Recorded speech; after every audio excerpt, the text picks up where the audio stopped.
Hello, everyone. Welcome back to our channel. We're here once again with some exciting news fresh from the sources. It appears that there's quite a buzz around town, with our outspoken figure, Meghan, feeling quite upset at the moment. Wondering why? Well, it seems that King Charles has decided to withdraw little Lilibet's privilege to wear a royal tiara.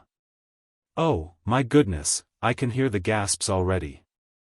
I'm sure for some of you, this sounds like quite a surprising decision, denying an innocent child her rightful access to a sparkling crown. The drama. However, let's delve into this matter a bit deeper, shall we? Firstly, is there even any evidence that this so-called Lilibet truly exists? There's still no concrete proof. It's almost like this child is more elusive than the ghost of Christmas past. But for the sake of discussion, let's imagine that the elusive Lilibet is indeed among us. Should she automatically have the privilege of wearing all the royal bling? Well, no, that privilege is typically reserved for active members of the royal family, not individuals living the high life in Montecito. If you aspire to have the jewels and titles, you should be ready to put in the hard work. However, it seems that in Meghan's perspective, she and her fictional family deserve all the rewards without the accompanying responsibilities. Rules, it appears, are for others, not for the Sussexes. So, one can imagine that Meghan might have envisioned Lilibet bedazzled and adorned as if it were her birthright. It's unfortunate for Meghan that her departure from the royal world means no more complimentary perks. One can only imagine the tantrum Meghan might have thrown upon receiving this news. She probably shouted so loudly that even the koi fish in the vicinity fled in fear. How dare King Charles deprive her imaginary prop child of all those glittering dreams? It's quite audacious. Never mind the fact that actual working members of the royal family have to earn their privileges through years of dedicated service. In Meghan's view, she and her self-centered clan deserve the entire royal treasure chest, handed over to them on a silver platter, as if it were their divine right. Well, hold on there, ma'am. You chose to resign from your responsibilities, consequently forfeiting any claim to the crown jewels. This is precisely why many people voice their grievances about Meghan's sense of entitlement. She desires all the perks without the necessary hard work. Had she persevered and genuinely attempted to adapt to royal life, perhaps then Lilibet could lay claim to those diamonds. However, you can't both enjoy the privileges of royalty and shirk the responsibilities. Honestly, this mindset demonstrates that Meghan never truly grasped the essence of royalty.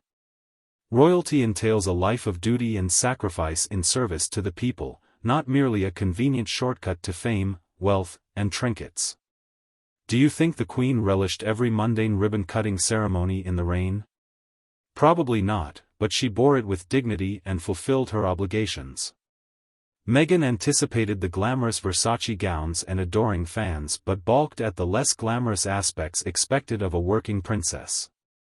She believed it would be effortless and now feels wrong that it wasn't. Well, shed no tears, princess. Many would gladly switch places with you, even without the tiaras.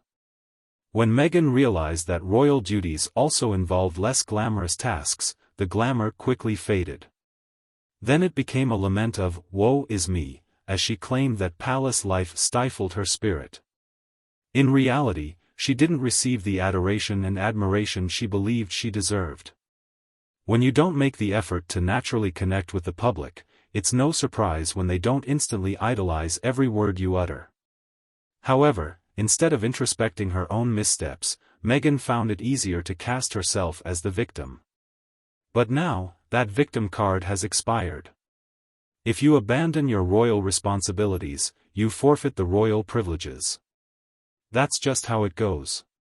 King Charles is merely upholding a reasonable standard. Lilibet can wear a crown while playing on the playground all she wants, but she won't be a working princess earning those jewels through service. End of the story. One can only assume that Meghan is seething with jealousy at the thought that Kate's daughter, Charlotte, will one day wear royal attire as a working member of the royal family. That's bound to hurt. However, Instead of learning from Kate's example of duty and grace under pressure, Meghan chooses to vent her frustration through leaks and complaints. It appears that Meghan could have avoided her current situation by making a more genuine effort to adapt to royal life and build a positive rapport with the public. However, she chose the path she did, finding it easier to portray herself as a victim and make bitter accusations against the monarchy. As you rightly pointed out, this strategy seems to have backfired spectacularly.